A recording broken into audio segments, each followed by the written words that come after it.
भाई और बहनों,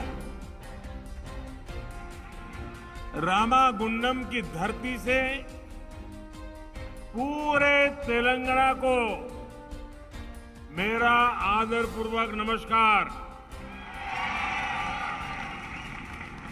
और अभी मुझे बताया गया और मैं अभी टीवी स्क्रीन पर भी देख रहा था कि इस समय तेलंगाना की 70 विधानसभा क्षेत्रों में 70 असेंबली सेगमेंट में हजारों किसान भाई बहन वे भी इस कार्यक्रम में हमारे साथ जुड़े हुए हैं।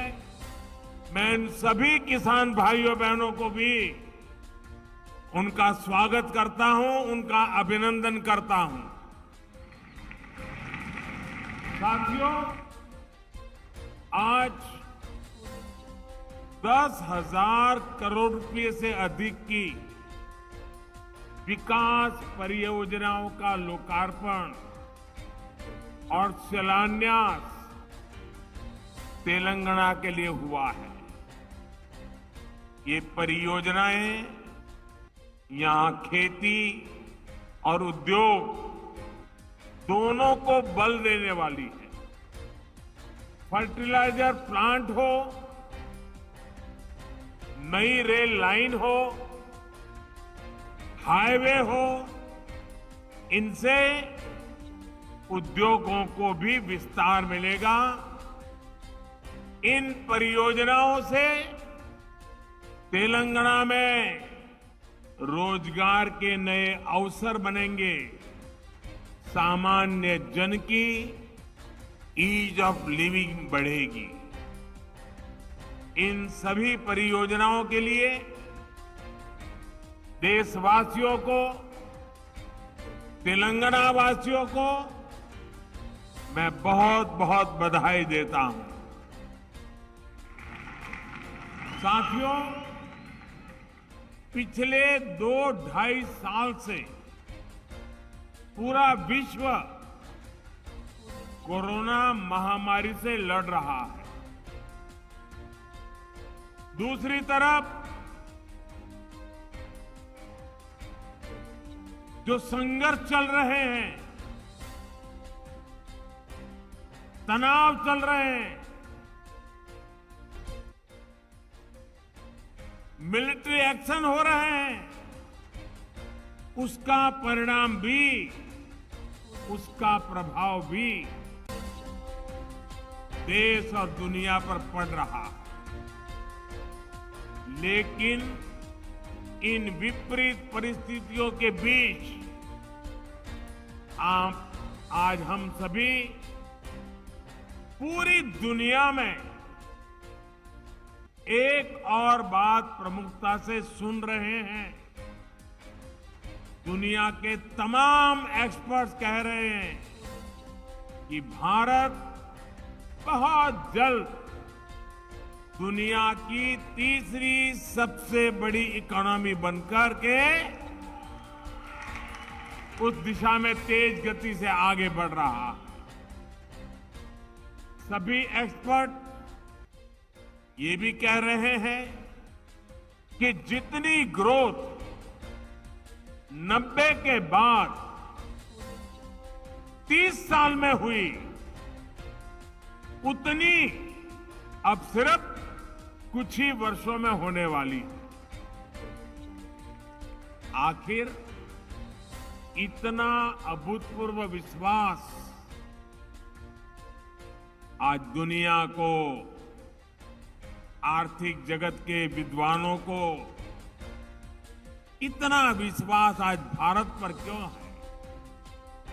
इसका सबसे बड़ा कारण है भारत में पिछले 8 वर्ष में हुआ बदलाव। पिछले 8 सालों में देश ने काम करने के पुराने तौर तरीके बदल डाले। इन 8 वर्षों में गवर्नेंस को लेकर सोच में भी बदलाव आया है, अप्रोच में भी बदलाव आया है। चाहे इंफ्रास्ट्रक्चर हो, चाहे सरकारी प्रक्रियाएं हो, चाहे ईज ऑफ डूइंग बिजनेस हो, इन बदलावों को प्रेरित कर रही है भारत की एस्पिरेशनल सोसाइटी। आज विकसित होने की आकांक्षा लिए आत्मविश्वास से भरा हुआ नया भारत दुनिया के सामने है। भाइयों और बहनों, विकास हमारे लिए 24 घंटे, 7 दिन, 12 महीने और पूरे देश में चलने वाला मिशन है। हम एक प्रोजेक्ट का लोकार्पण करते हैं तो अनेक नए प्रोजेक्ट पर काम करना शुरू कर देते हैं। ये हम आज यहां भी देख रहे हैं और हमारा ये भी प्रयास होता है कि जिस प्रोजेक्ट का शिलान्यास हो उस पर तेजी से काम हो और वो तेजी से पूरा हो। रामागुंडम का ये फर्टिलाइजर कारखाना इसका एक उदाहरण है। इस साल 2016 में इसका शिलान्यास किया था और आज इसे राष्ट्र को समर्पित कर दिया गया है। भाइयों और बहनों, 21वीं सदी का भारत बड़े लक्ष्यों को तय करके उन्हें तेजी से प्राप्त करके ही आगे बढ़ सकता है। और आज जब लक्ष्य बड़े होते हैं तो नई पद्धति अपनानी होती है, नई व्यवस्थाएं बनानी होती है। आज केंद्र सरकार पूरी ईमानदारी से इसी प्रयास में जुटी है। देश का फर्टिलाइजर सेक्टर भी इसका गवाह बन रहा है। बीते दशकों में हमने देखा है कि देश फर्टिलाइजर के लिए ज्यादातर विदेशों पर इंपोर्ट करके उसी पर हम अपना गुजारा करते थे। यूरिया की डिमांड पूरी करने के लिए जो कारखाने लगे भी थे वो भी टेक्नोलॉजी पुरानी होने के कारण बंद हो चुके थे, जिसमें रामागुंडम का खाद कारखाना भी था। इसके अलावा एक और बड़ी दिक्कत थी, इतना महंगा यूरिया विदेश से आता था लेकिन वो किसान तक पहुंचने के बजाय अवैध कारखानों में चोरी करके पहुंचाया जाता था। इससे किसानों को यूरिया पाने के लिए रात रात भर कतारों में खड़ा रहना पड़ता था और कई बार लाठियां भी झेलनी पड़ती थी।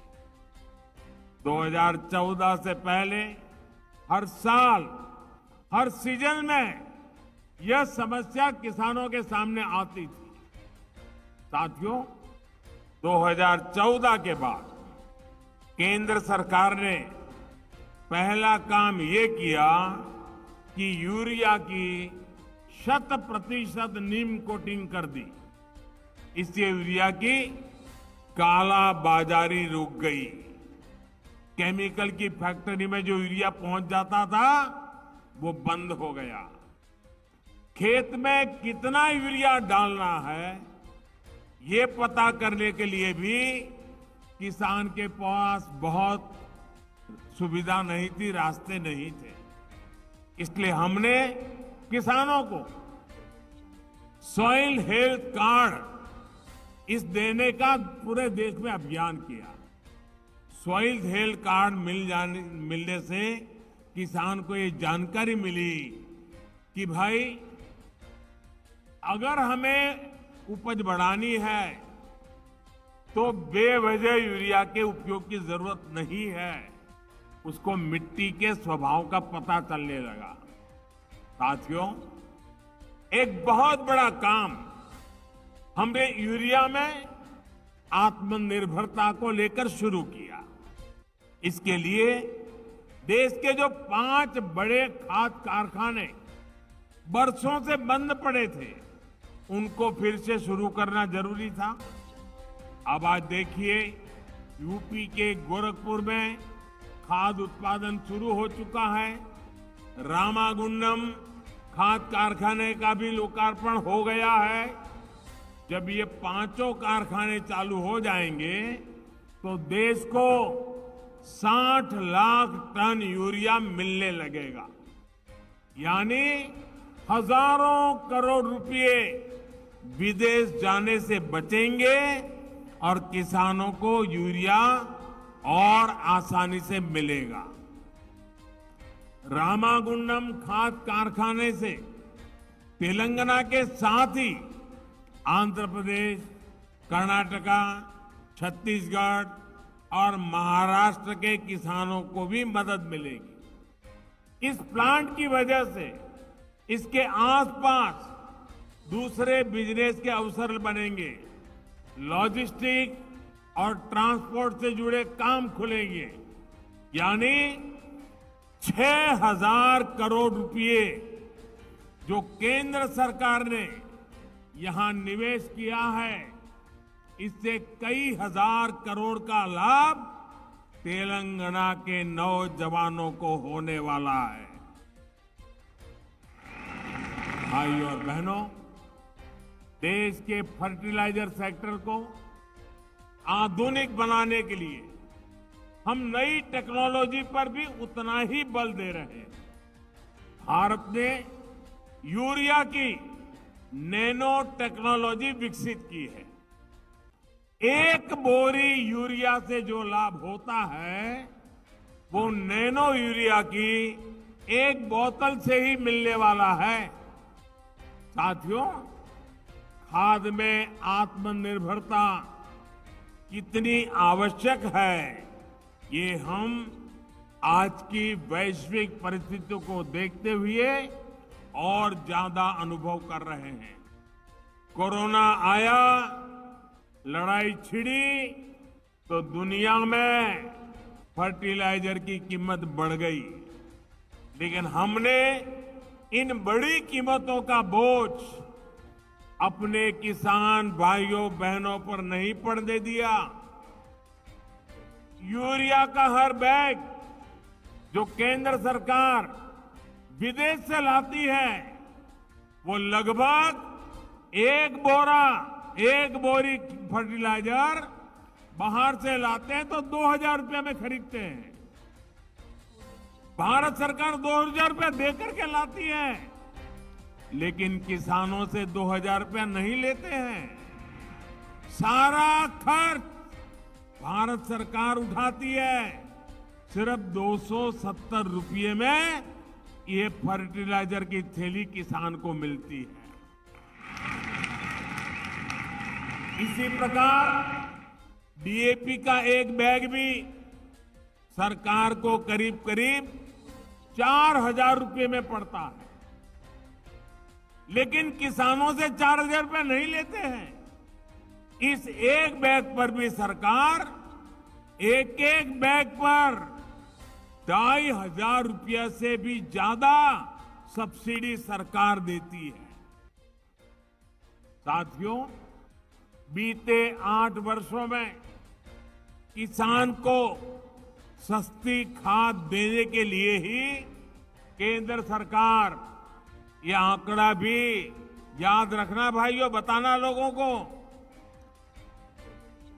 8 वर्ष में किसान को खाद का बोझ न बढ़े, उसको सस्ती खाद मिले, इसलिए 9.5 लाख करोड़ रुपए, यानी करीब करीब 10 लाख करोड़ रुपए भारत सरकार खर्च कर चुकी है। इस वर्ष ही केंद्र सरकार 2.5 लाख करोड़ रुपए से ज्यादा किसानों को सस्ती खाद देने के लिए खर्च करेगी। 2.5 लाख करोड़ रुपया। इसके अलावा हमारी सरकार पीएम किसान सम्मान निधि के तहत भी लगभग 2.25 लाख करोड़ रुपए सीधे किसानों के बैंक खातों में ट्रांसफर कर चुकी है। किसानों के हितों को सर्वोपरि रखने वाली जब सरकार दिल्ली में है तो किसानों की भलाई के लिए अनेक विध ऐसे प्रकल्पों को आगे बढ़ाते हैं, काम करते हैं।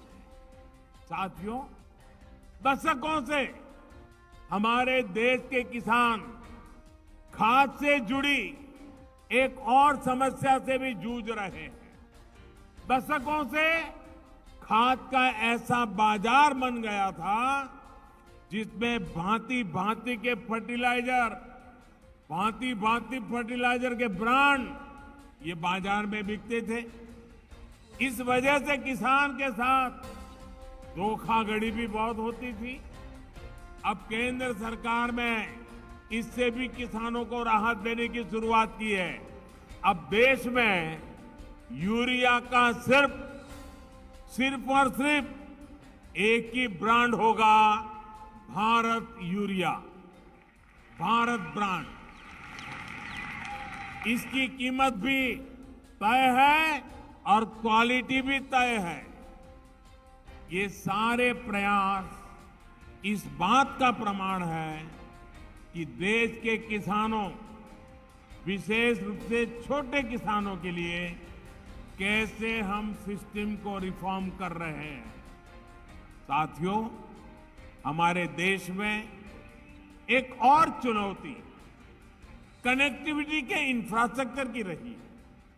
आज देश इस कमी को भी दूर कर रहा है। देश के सभी राज्यों में हाईवे, आधुनिक रेलवे, एयरपोर्ट, वाटरवेज और इंटरनेट हाईवे पर तेजी से काम हो रहा है।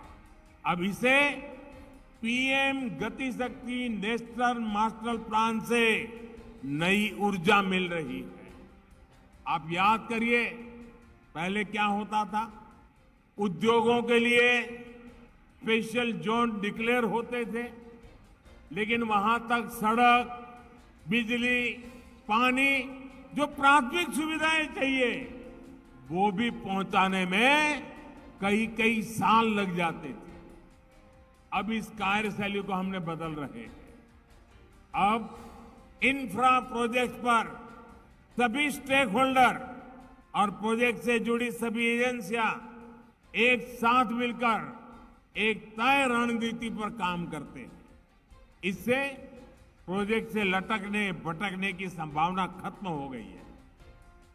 साथियों, भद्राद्री कोत्तागुडेम ये जिला और खम्मम जिले को जोड़ने वाली नई रेल लाइन आज आपकी सेवा के लिए समर्पित है।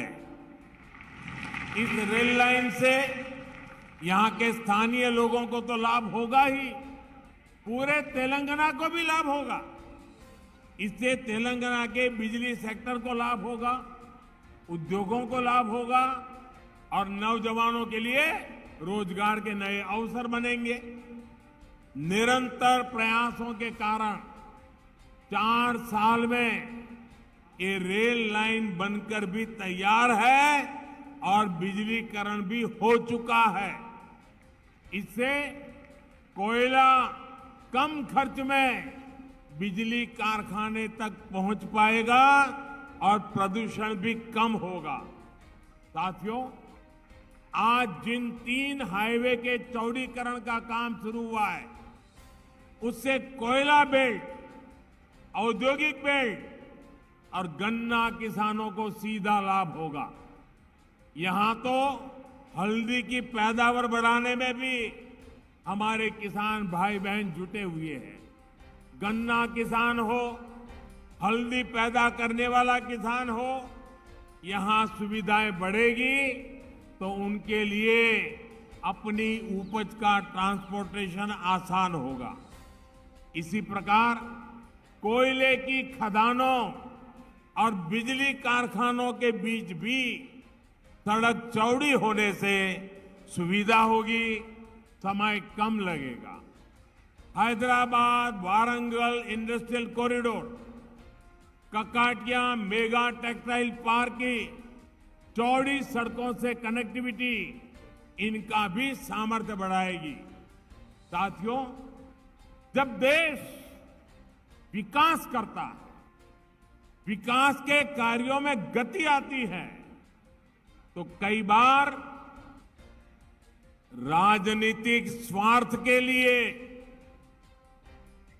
कुछ विकृत मानस वाले लोग,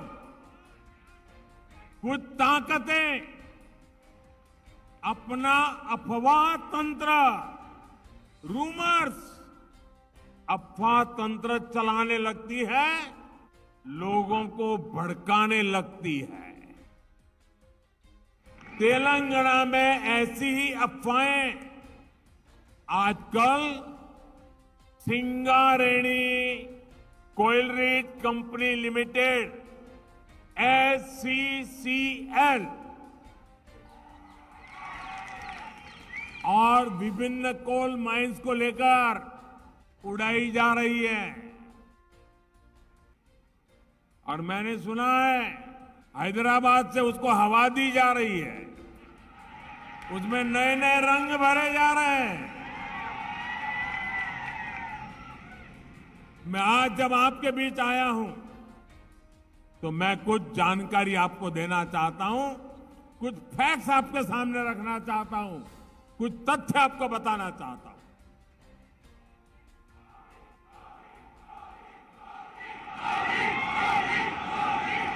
ये अफवाह फैलाने वालों को ये भी पता नहीं है कि ये झूठ उनका पकड़ा जाएगा।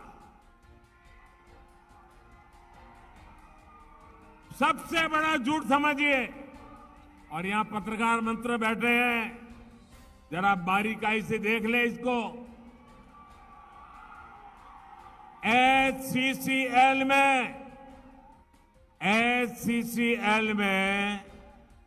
51% भागीदारी ये तेलंगाना की राज्य सरकार की है,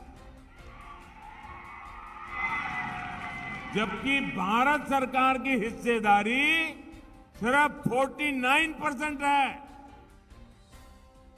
SCCL के निजीकरण से जुड़ा कोई भी फैसला केंद्र सरकार अपने स्तर पर कर ही नहीं सकती है। 51% उनके पास है। मैं एक बार फिर दोहराऊंगा, SCCL के प्राइवेटाइजेशन का कोई प्रस्ताव केंद्र सरकार के पास विचाराधीन नहीं है और न ही केंद्र सरकार का कोई इरादा है। और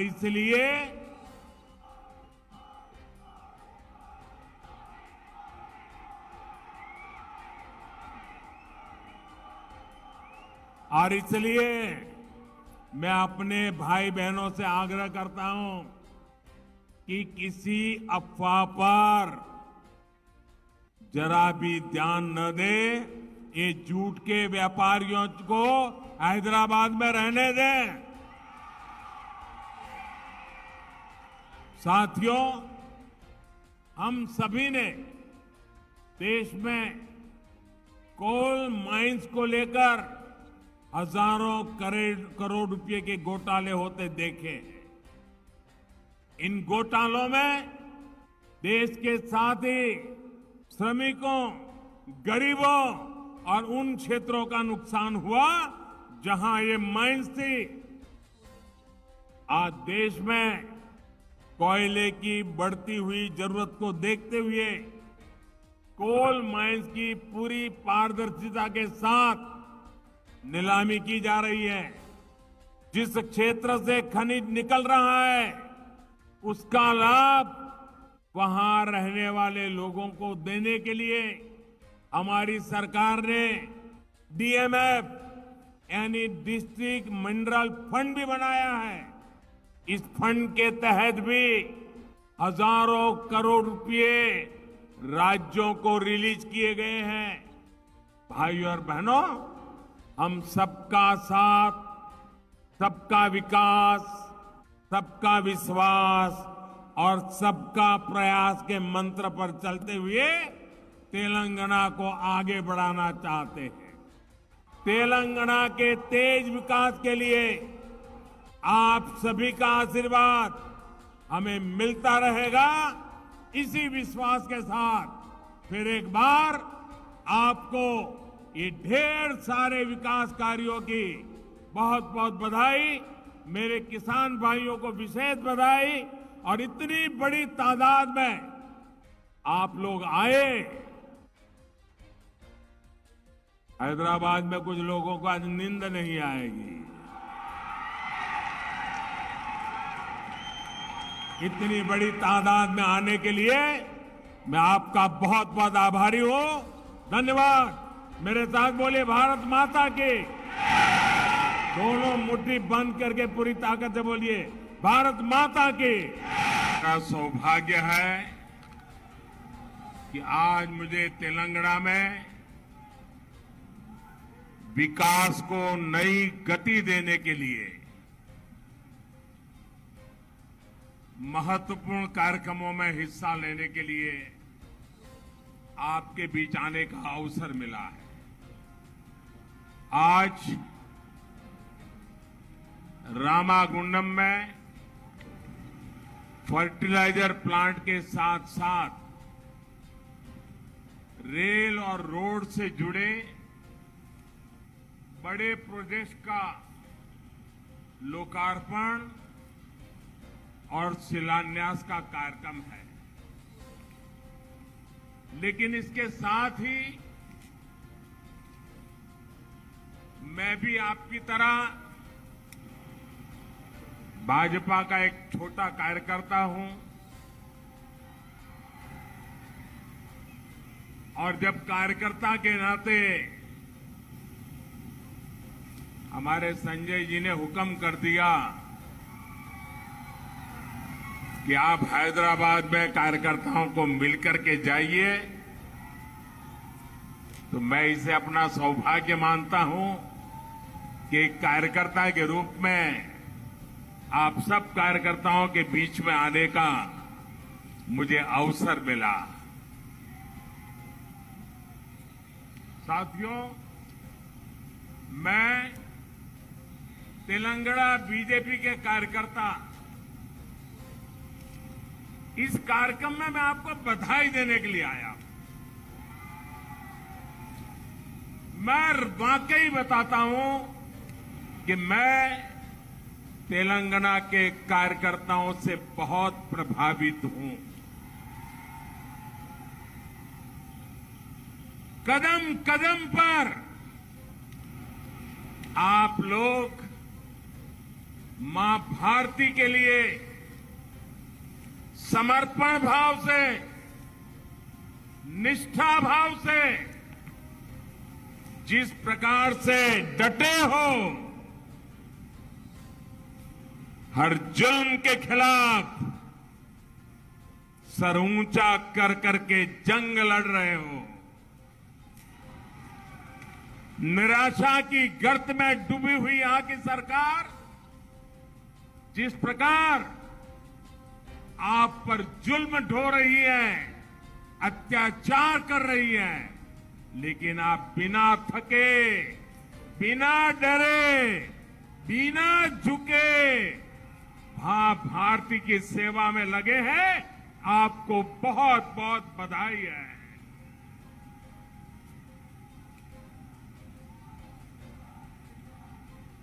भाइयों बहनों,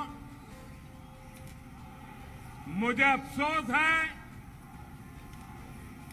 कि तेलंगाना के नाम पर जो लोग फले फूले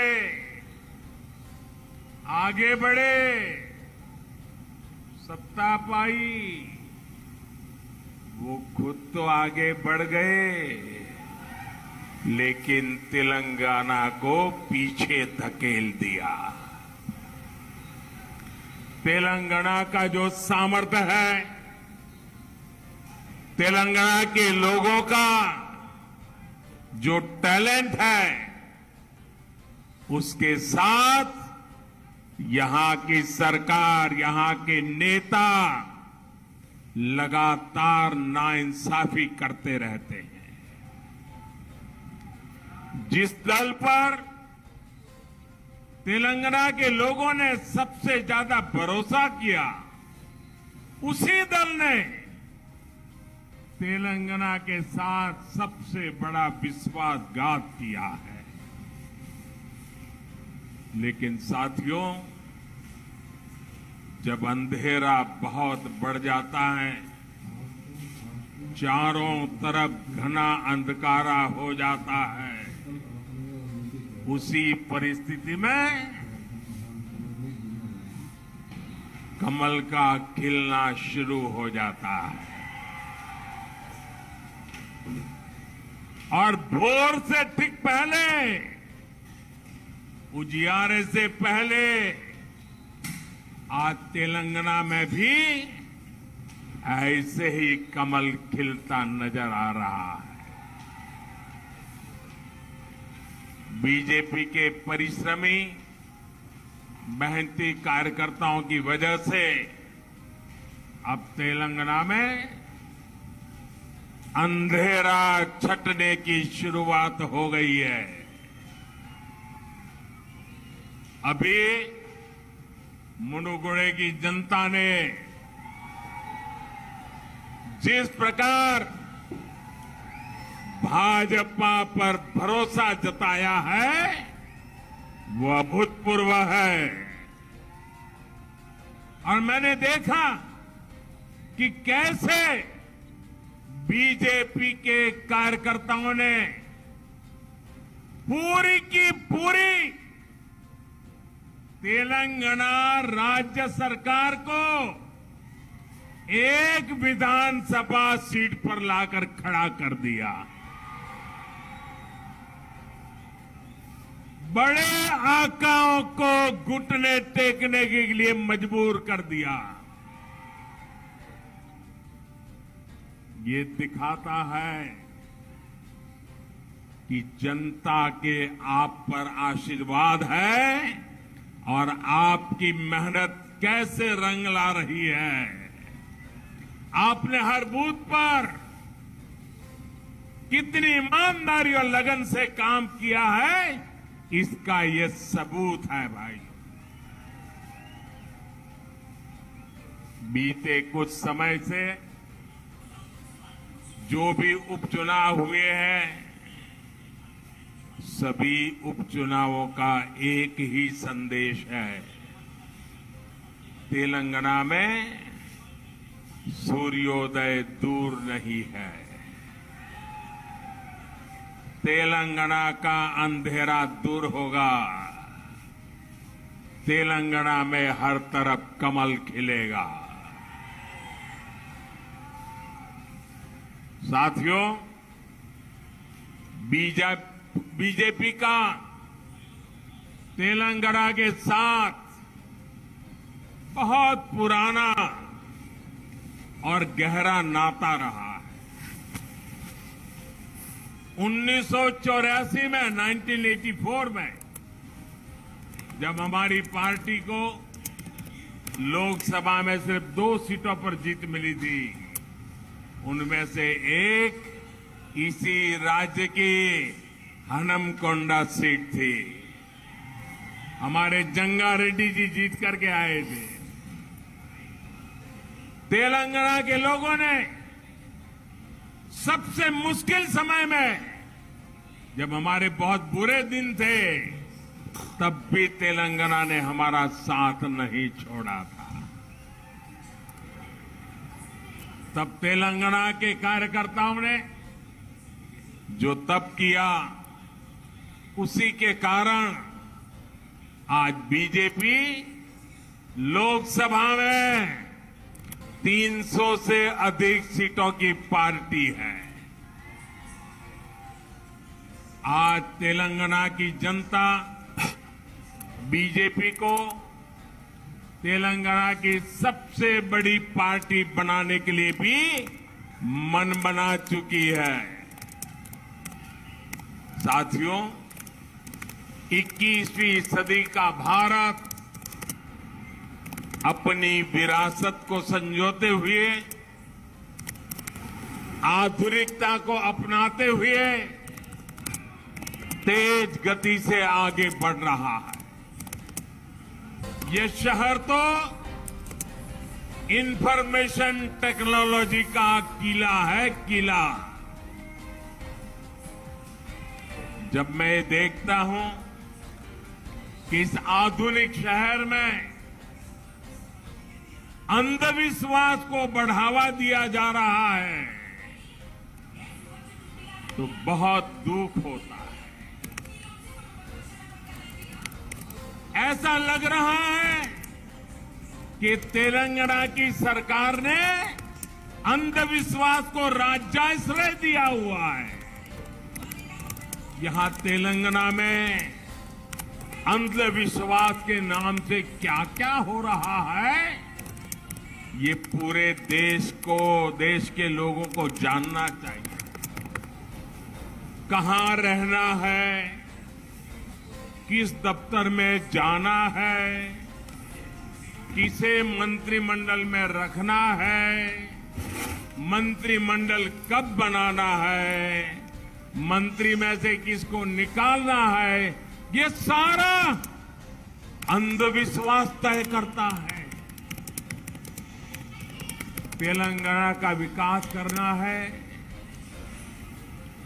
उसे पिछड़ेपन से निकालना है, तो हमें सबसे पहले यहां से हर तरह के अंधविश्वास को दूर करना होगा भाइयों। आज मैं देख रहा हूं तेलंगाना में सुशासन और तेज विकास की आकांक्षा कितनी प्रबल है। अब तेलंगाना के लोग एक परिवार के बजाय तेलंगाना के हर परिवार के लिए काम करने वाली सरकार चाहते हैं, भाजपा की सरकार चाहते हैं। तेलंगाना की जनता फैमिली फर्स्ट के बजाय पीपल फर्स्ट की राजनीति चाहती है।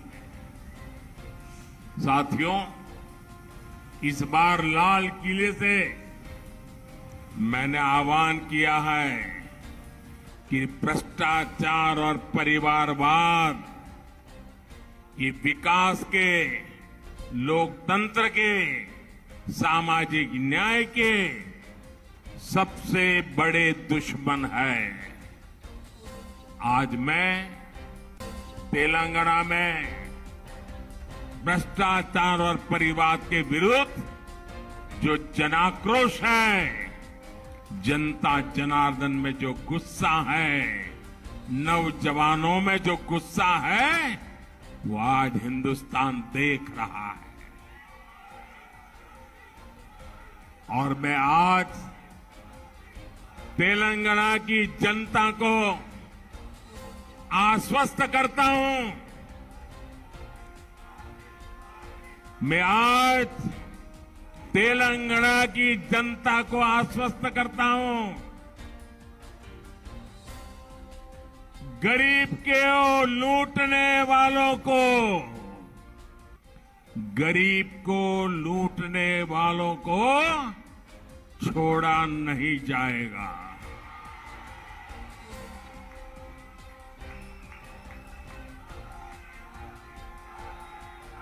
आज आपने देखा होगा कुछ लोग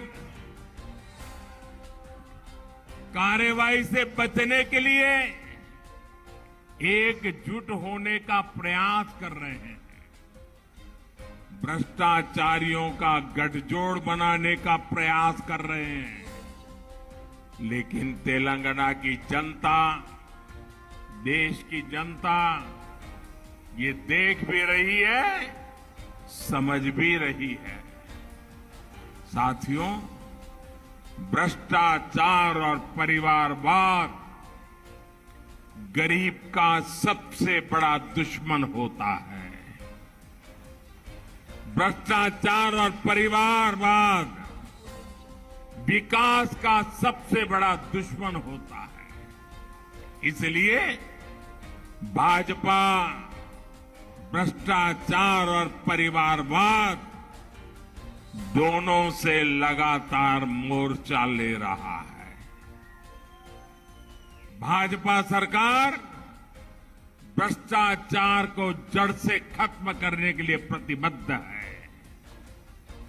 आप याद करिए, पहले राशन की दुकानों में कैसे गरीबों का राशन लूटा जाता था।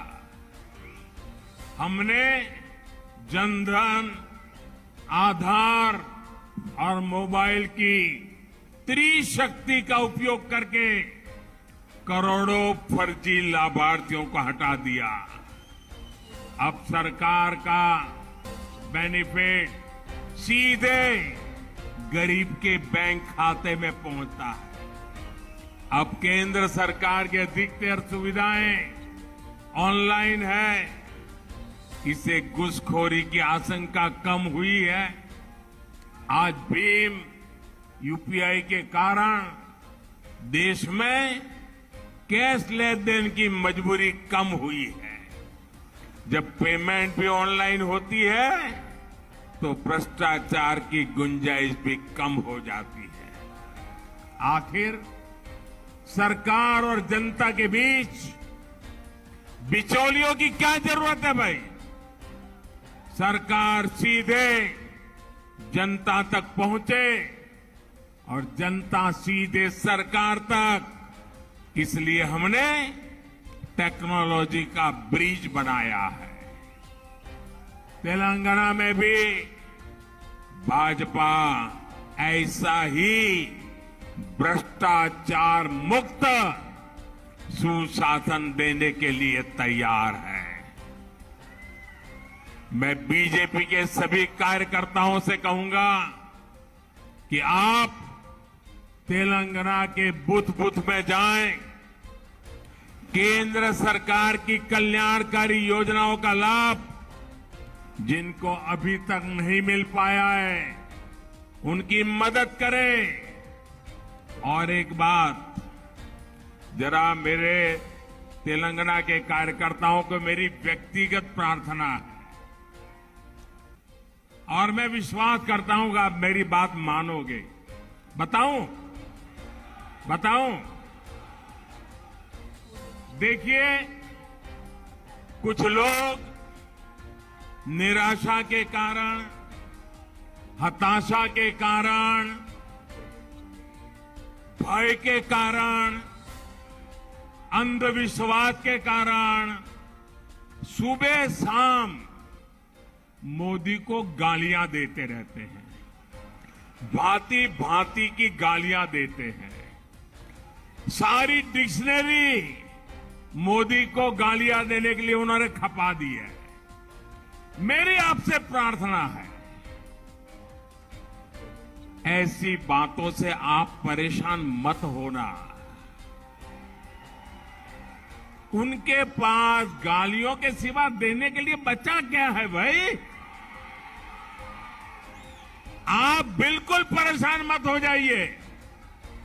और मैं तो पिछले 20-22 साल से बड़ी वैरायटी की गालियां खा चुका हूं। मेहरबानी करके इससे जरा भी परेशान मत होइए। शाम को उन गालियों को, उस पर बड़ी हंसी मजाक कीजिए, बढ़िया चाय पीजिए और दूसरे दिन सुबह कमल खिलने वाला है। इस खुशी में आगे बढ़िए।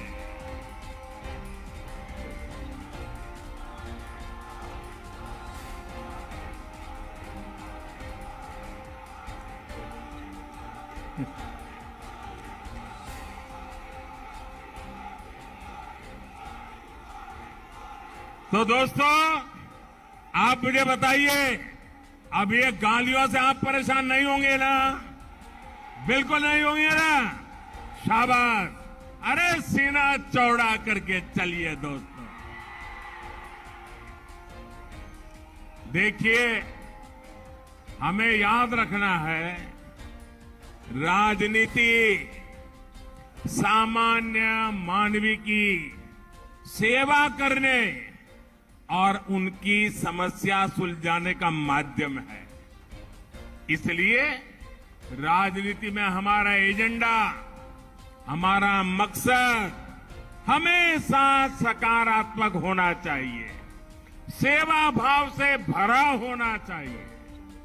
लेकिन यहां तेलंगाना में जिन लोगों को सत्ता मिली, उनका सारा ध्यान मोदी को गाली देने और भाजपा को कोसने में लगा रहता है। मुझे कभी कभी लोग पूछते हैं कि मोदी जी आप थकते नहीं हो? अब कल मैं दिल्ली में था सुबह, फिर कर्नाटका में, फिर तमिलनाडु में, फिर रात को आंध्र में और अभी तेलंगाना में। तो लोग मुझे पूछते हैं थकते नहीं हो? तो मैंने उनको समझाया, देखो भाई, मैं डेली 2 किलो, 2.5 किलो, 3 किलो गाली खाता हूं।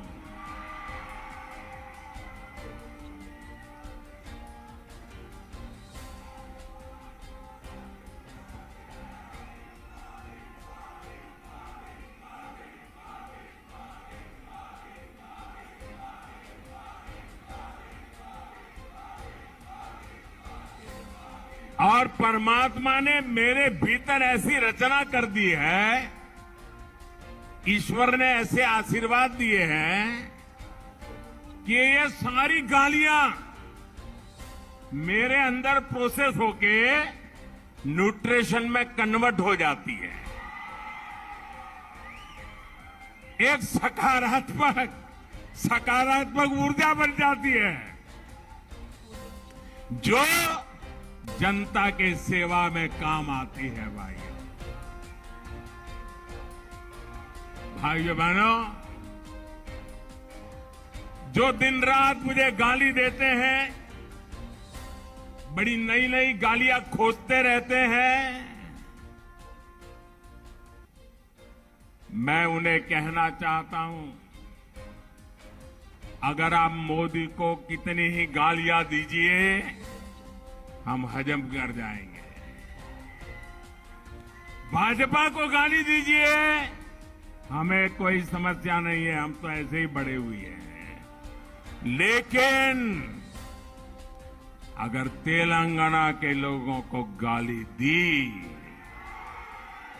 तो लेने के देने पड़ जाएंगे।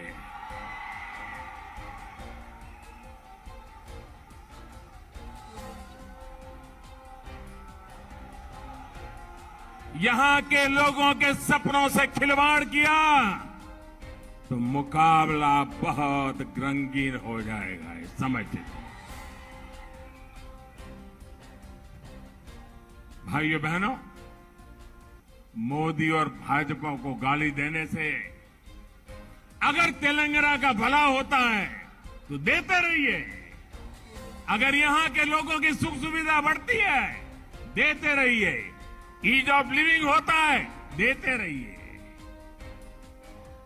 मोदी और भाजपा को गाली देकर अगर तेलंगाना के किसान समृद्ध होते हैं तो जरूर दीजिए गाली। आज तेलंगाना के किसानों की स्थिति किसी से छिपी नहीं है। आप खुद इस बात के साक्षी है कि यहां के हल्दी किसानों को सरकार ने किस हाल छोड़ दिया है। आप इस बात के साक्षी है कि यहां विकास के रास्ते में किस तरह लगातार रोड़े अटकाए जा रहे हैं। मैं आज तेलंगाना के लोगों को भरोसा देना चाहता हूं, भाजपा तेलंगाना में पॉजिटिव एजेंडा के साथ आ रही है। हम मिलकर यहां विकास की नई गाथा लिखेंगे। साथियों, तेलंगाना, हैदराबाद मेरे लिए बहुत अहमियत रखता है।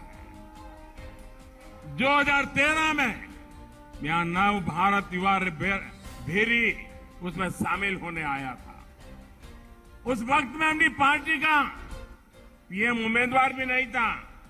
मैं सिर्फ एक सीएम और प्रचार समिति का प्रमुख था। लेकिन जो स्नेह आप लोगों ने मुझे दिया, हैदराबाद ने दिया, तेलंगाना ने दिया, वो हिंदुस्तान के लिए ये टर्निंग पॉइंट बन गया था। और मैं कभी आपके उस प्यार को भूल नहीं सकता हूं। और मैं आपके इस प्यार को ब्याज समेत लौटाता रहता हूं, लौटाता रहूंगा, विकास करके लौटाता रहूंगा भाइयों। तब मैंने कहा था कि हमारी सरकार इंडिया फर्स्ट के विजन और संविधान को मजबूत करने की दिशा में काम करेगी। और सरकार बनाने के बाद हम निरंतर उसी लक्ष्य को ध्यान में रखकर काम कर रहे हैं। बीते 8 वर्षों में देश ने सुशासन का एक नया रूप देखा है। पहली बार देश की जनता को लग रहा है कि गरीब की हर जरूरत सरकार की प्राथमिकता बन गई है। यही कारण है कि जब 100 साल का सबसे बड़ा संकट आया तो केंद्र सरकार ने गरीबों को सर्वोच्च प्राथमिकता दी। पूरे देश में गरीब भूखा ना सोए, इसलिए अभी तक केंद्र सरकार 3 लाख करोड़ रुपए से अधिक खर्च कर चुकी है। इससे तेलंगाना के भी लगभग 2 करोड़ साथियों को मुफ्त राशन मिल रहा है। गरीब के जीवन की सुरक्षा हो, इसलिए हजारों करोड़ रुपए खर्च करके हमने मुफ्त वैक्सीन उपलब्ध कराई। केंद्र सरकार हर लाभार्थी तक पहुंचने की अप्रोच के साथ काम कर रही है, सैचुरेशन के लिए प्रतिबद्ध है। लेकिन आप ये भी जानते हैं कि तेलंगाना में यहां की सरकार को गरीब के लिए होने वाले विकास कार्यों में परेशानी है। केंद्र सरकार की सारी कोशिशों के बावजूद यहां की सरकार ने पीएम आवास योजना के घर बनाने में रोड़े अटका दिए। देश भर में पीएम आवास योजना के 3 करोड़ घर गरीबों को बनाकर हम दे चुके हैं। उनके सिर पर पक्की छत हो गई है। लेकिन तेलंगाना के गरीबों से ये सुख भी यहां की सरकार ने छीन लिया। कहां ये लोग 2 BHK फ्लैट देने वाले थे, कहां पीएम आवास के घर भी नहीं बनने दिए। मैं जानता हूं तेलंगाना के लोग इस अपराध को कभी माफ नहीं करेंगे। साथियों, आज तेलंगाना पॉजिटिविटी चाहता है, प्रोग्रेस चाहता है। वो सिर्फ और सिर्फ भाजपा दे सकती है। तेलंगाना के लोग ये समझ रहे हैं, इसलिए यहां बीजेपी का जनाधार लगातार बढ़ रहा है। और आज जो तेलंगाना में सबको दिख रहा है, ये बीते 8 वर्षों में पूरे देश का ट्रेंड है। त्रिपुरा में बीजेपी की गिनती नहीं होती थी। हमारे कार्यकर्ताओं ने संघर्ष किया, जनता के मुद्दों को उठाया। आज वहां बीजेपी की मजबूत सरकार है। इसी तरह असम, अरुणाचल प्रदेश, हरियाणा, इन सभी राज्यों में हम लोगों की सेवा में लगे रहे और जनता जनार्दन ने हमें भरपूर आशीर्वाद दिया। अब तो बीजेपी की सरकारें जहां एक बार बन जाती है, वहां बार बार बीजेपी सरकार बन रही है। भाइयों बहनों, बीजेपी के प्रति ये विश्वास सुशासन के कारण है। वो सुशासन जिसके मूल में सबका साथ, सबका विकास, सबका विश्वास और सबका प्रयास का प्रण है। बीजेपी वो पार्टी है जो युवाओं की पार्टी है, गरीब के हित में सरकार चलाती है अब तेलंगाना में भी हमें भाजपा को निरंतर मजबूत करना है।